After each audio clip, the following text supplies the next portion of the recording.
Shalom,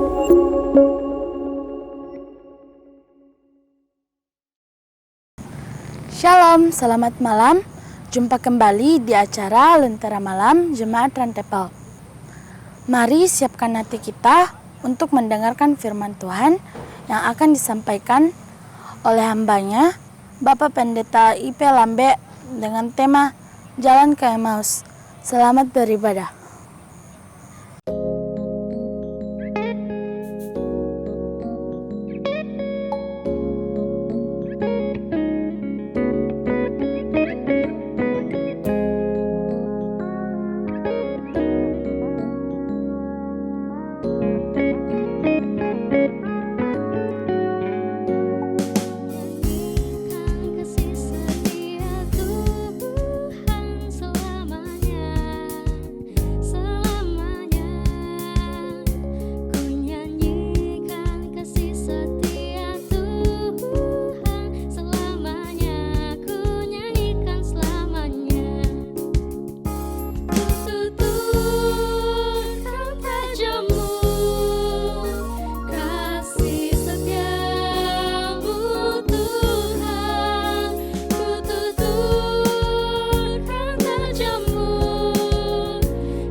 Selamat bertemu lagi saudara-saudara. Saat ini kita bersama untuk merenungkan firman Allah sebelum mengambil waktu istirahat dan mensyukuri jam-jam kehidupan yang telah kita lewati. Untuk itu mari kita berdoa. Tuhan, di hadapan hadirat-Mu kami bersyukur atas hari yang telah kami lewati dan atas kesempatan saat ini untuk bersama-sama sejenak merenungkan firman-Mu. Ajarlah kami ya Tuhan dengan kuasa Roh-Mu yang kudus ketika kami mendengar firman itu untuk mengertinya dan berpegang teguh padanya. Kuduskan hati kami Tuhan, dalam nama Yesus Kristus yang mengampuni kami telah berdoa kepadamu. Amin. Saudara-saudara, ayat Alkitab yang kita mau baca, kita dengarkan saat ini, saya ambil dari Lukas 24 ayat yang ke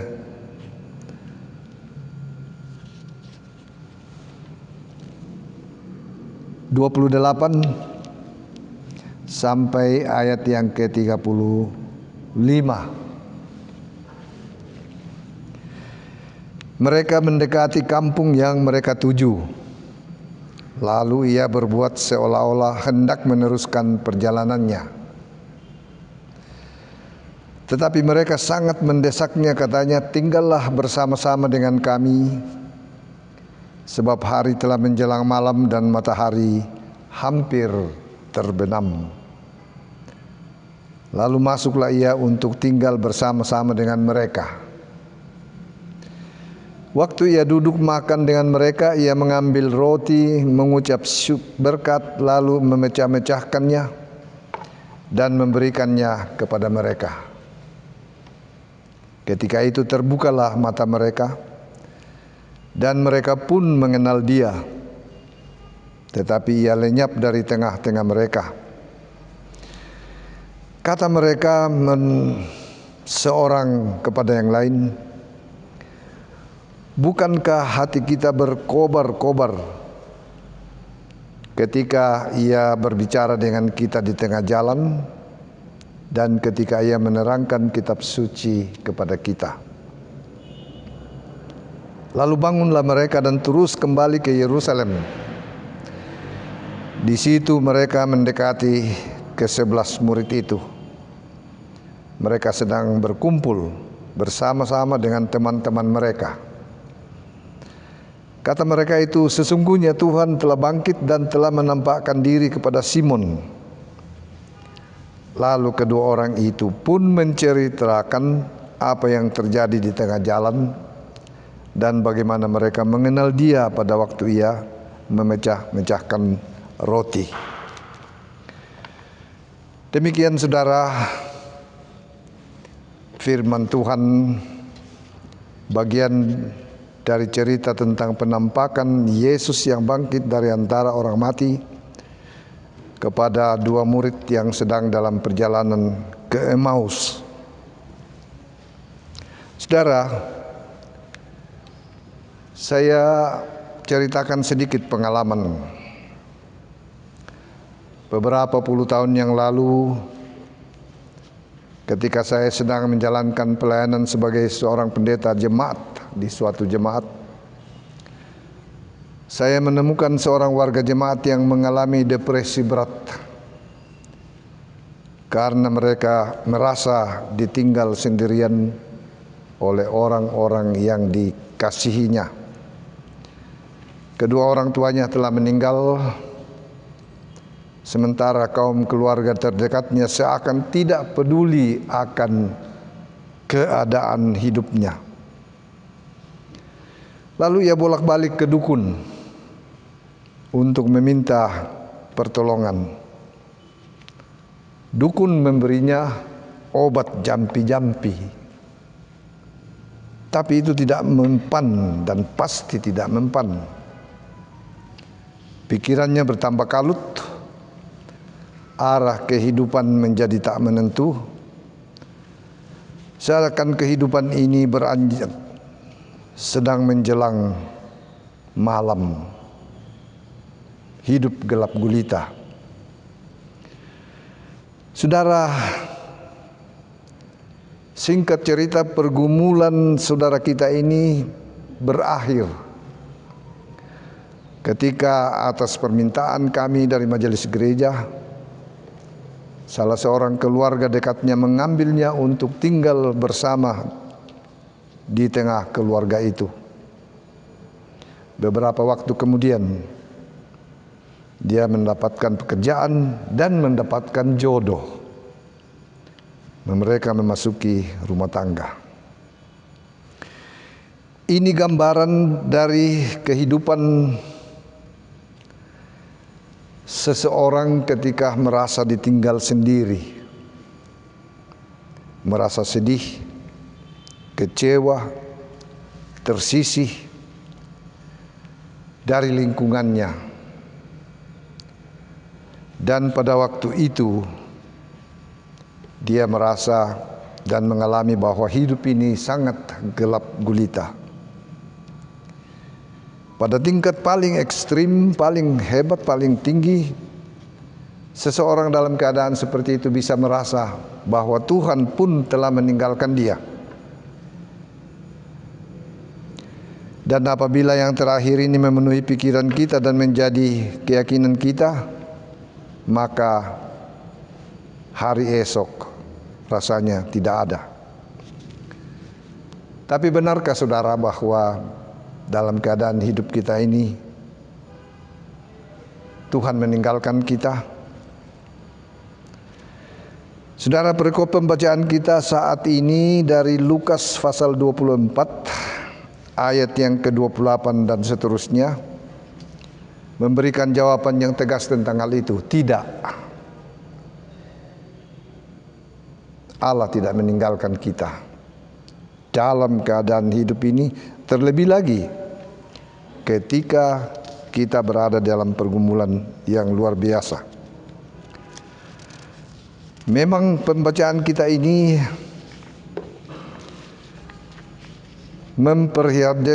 memperhadapkan atau menceritakan kepada kita orang-orang yang sedang kecewa dalam hidupnya.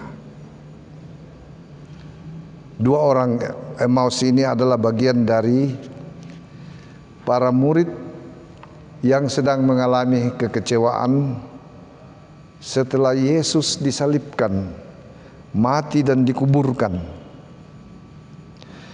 Penyaliban atas diri Yesus merupakan bagi mereka akhir dari pengharapan mereka. Akhir dari apa yang mereka dambakan selama ini. Ketika mengikuti Yesus dan melihat perbuatan-perbuatan yang dilakukan oleh Yesus mengherankan banyak orang, penuh kuasa, mereka menyimpan di dalam diri mereka suatu pengharapan. Seperti yang dikatakan di dalam ayat 21 dari pasal 24. Padahal kami dahulu mengharapkan bahwa dialah yang datang untuk membebaskan bangsa Israel. Inilah pengharapan utama. Karena kurang faham atau belum faham tentang siapa Yesus sebenarnya dan apa makna kedatangannya ke dunia ini.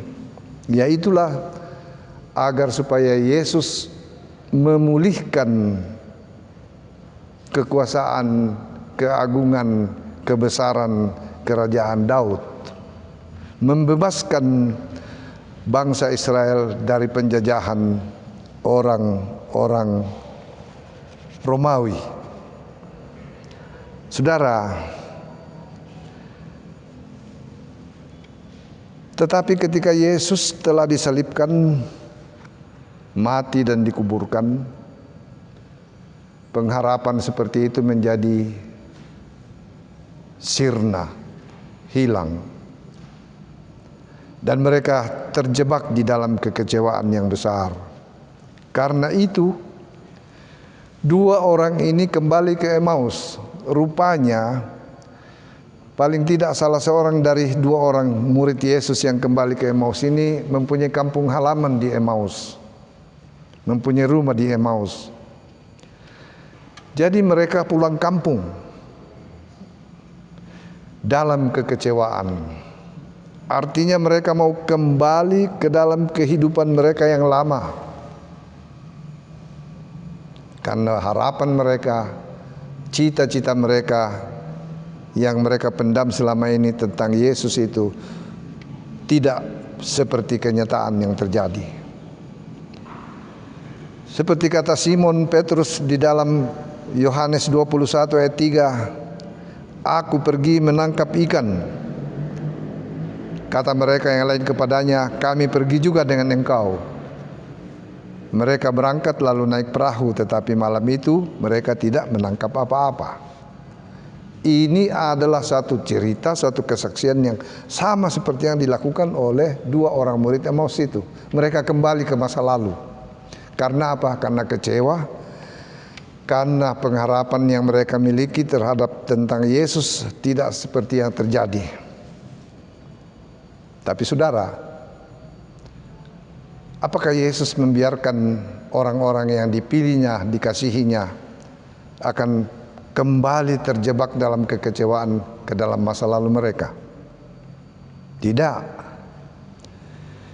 Yesus tidak membiarkan mereka terjerembab ke dalam kekecewaan dan kembali ke masa lalu mereka. Ia datang menjumpai mereka. Ia datang menyapa mereka, apa persoalanmu sebenarnya? Apa yang sedang engkau pergumulkan dalam kehidupanmu?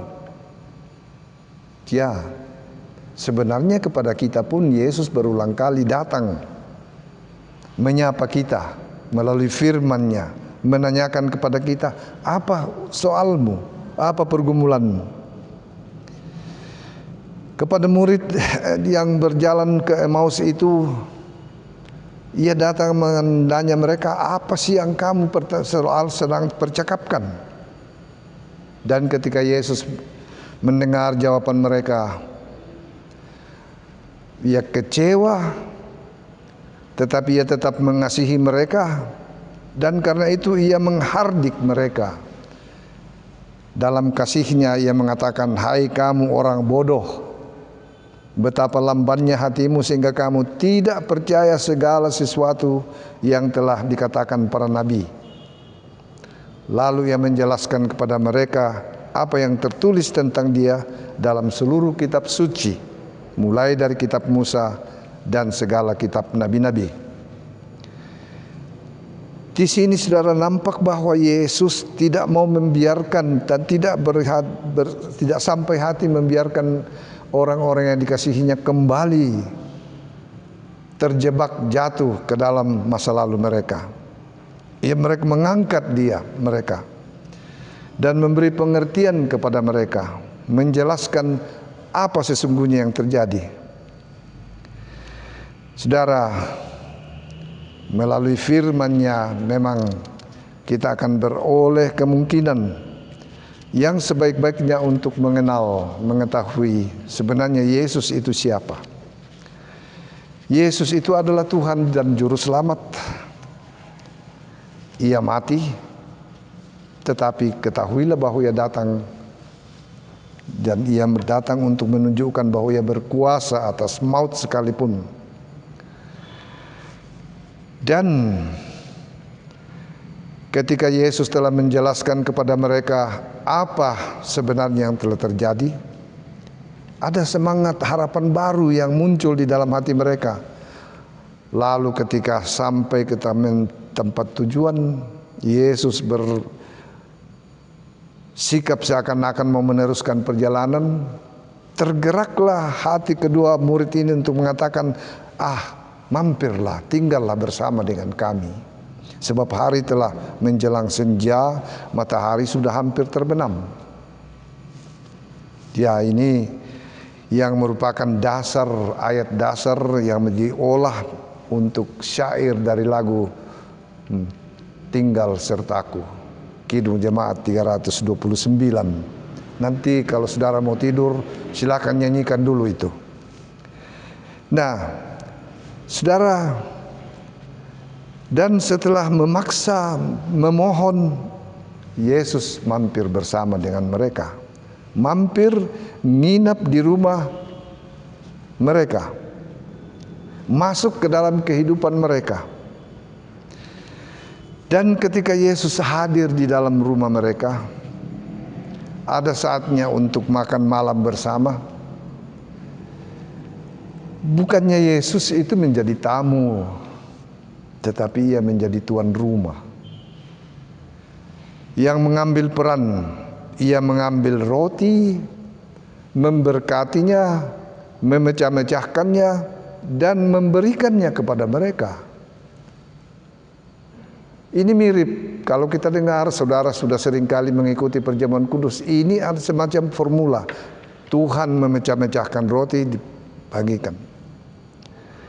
Jadi seakan Yesus dan kedua murid itu mengadakan perjamuan kudus di dalam rumah mereka. Tetapi tidak usah kita bayangkan perjamuan kudus seperti yang kita layani, kita alami di jemaat atau di gereja kita masing-masing. Tetapi yang saya mau katakan ialah bahwa dalam rumah kita, dalam kehidupan kita sehari-hari, Yesus kalau hadir di situ, ia menjadi pemimpin atas kehidupan kita. Ialah yang memberkati kita. Ia yang menuntun kita. Dan ini kan luar biasa. Ada seringkali doa yang mengatakan Tuhan itu, Yesus itu biarlah hadir sebagai tamu yang tak kelihatan, akan tetapi melakukan sesuatu yang luar biasa nyatanya kepada kita. Dan itulah dia. Dan itu terjadi karena kedua murid itu mengatakan, tinggallah bersama dengan kami, sebab hari telah menjelang malam dan matahari telah hampir terbenam. Saudara, suatu peristiwa yang luar biasa bahwa Yesus masuk ke dalam kehidupan kita. Dan kalau Yesus hadir dalam kehidupan kita, maka kita akan selalu memperoleh kekuatan. Kata murid-murid itu, waktu mereka duduk makan bersama, Yesus membagi-bagikan roti itu. Mereka lalu mengenal dia. Oh, ternyata dia inilah tokoh yang kita harapkan selama ini, yang kita kira sudah mati dan terbaring di kubur. Dia telah bangkit, dia hidup. Saudara, dia datang kepada kita, dan kehadirannya dalam kehidupan kita memberi kekuatan. Mereka berkata satu kepada yang lain, hati kita berkobar-kobar. Artinya seperti terbakar semangat kita kembali. Yang selama ini kita menjadi loyo, kata bahasa sehari-hari. Kita menjadi lemas menghadapi pergumulan kehidupan ini. Tetapi ketika Yesus kita rasakan dan kita alami hadir di dalam kehidupan kita, hati kita menjadi berkobar-kobar kembali. Karena ternyata apa yang kita anggap gagal selama ini, ternyata kita belum tahu. Ternyata kita tidak sadari bahwa sesuatu peristiwa yang luar biasa telah terjadi. Yesus hidup, Yesus bangkit mengalahkan kematian, dan ia datang dan hadir dalam kehidupan kita. Kehadiran Yesus dalam kehidupan kita memberi semangat. Dan semangat itu adalah semangat untuk menjalani kehidupan ini dalam kebenaran, dalam persekutuan dengan Dia. Di bagian terakhir dari pembacaan kita, kedua orang itu dengan serta-merta tidak menunggu lagi besok ke paginya. Malam itu juga mereka kembali ke Yerusalem, bertemu dengan murid-murid yang lain yang juga sedang menceritakan pengalaman mengenai penampakan Yesus yang bangkit dari antara orang mati itu. Dan kedua orang itu mengatakan, Yesus sudah bangkit, dia sudah memperkenalkan diri kepada kami.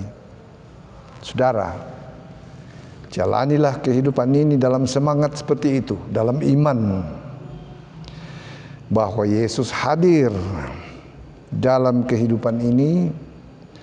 Undanglah dia, bukalah pintu rumah dan pintu hati saudara.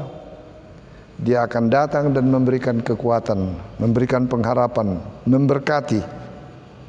Camkan kata-kata ini. Yesus mengambil roti itu, memberkatinya, mengucapkan berkat, memecah-mecahkan dan menyodorkan, memberikannya kepada saudara. Setiap saat Tuhan memelihara kehidupan saudara.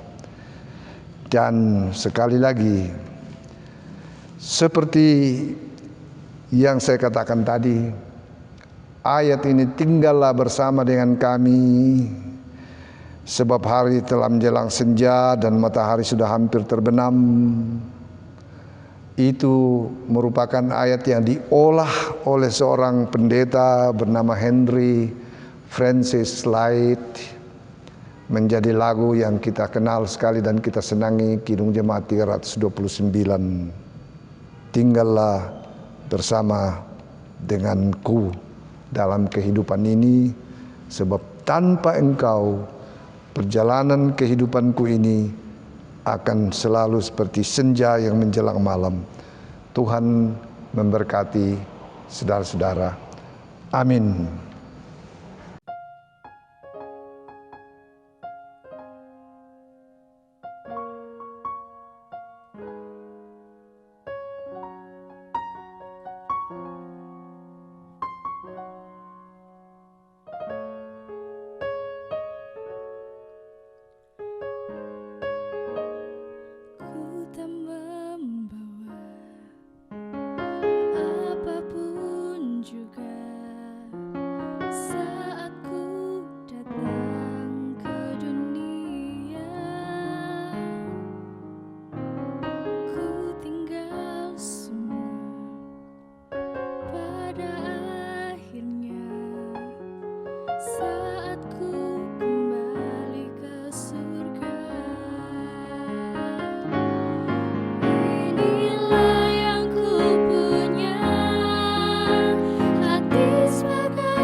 Kita berdoa, Tuhan terima kasih Engkau boleh memberi kami kesempatan mendengar dan merenungkan firman-Mu. Kami mohon tinggallah bersama dengan kami ya Bapa. Tinggallah bersama dengan umat-Mu yang mendengarkan renungan ini. Datanglah ke dalam rumah mereka masing-masing.